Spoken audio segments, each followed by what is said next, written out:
আমি আমার বাবা নিয়ে গর্বিত। আমি কমল গুহর ছেলে, এটা আমি গর্ব করে বলি। ও একজন নামকরা ব্যক্তিরই ছেলে, ওর বাবা শিশির অধিকারী, কিন্তু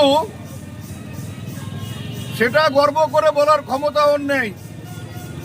ও মিডিয়ার সামনে দাঁড়িয়ে বলেছে আমরা মোদির ছেলে। আমি কমল গুহর ছেলে 100 বার 1000 বার বলবো যে আমি কমল গুহর ছেলে। ও মোদির ছেলে বলে ওর বাবাকেই তো অস্বীকার করছে। আমি হয়তো রাজনৈতিকভাবে বাবার সেই সময়কার সরকারের কাজের সমালোচনা করেছিলাম, সেটা প্রয়োজনে আবার করব, কিন্তু বাবাকে কখনো অস্বীকার করি না। আমার বাবা আমার গর্ব। আর ও শিশির অধিকারীর ছেলে, ও বলে ও মোদির বাচ্চা। ওর মায়ের সম্মান ধুলোয় মিটিয়ে দিচ্ছে, যে ওর আসল বাবাকে সেটা নিয়ে প্রশ্ন জেগে যাচ্ছে।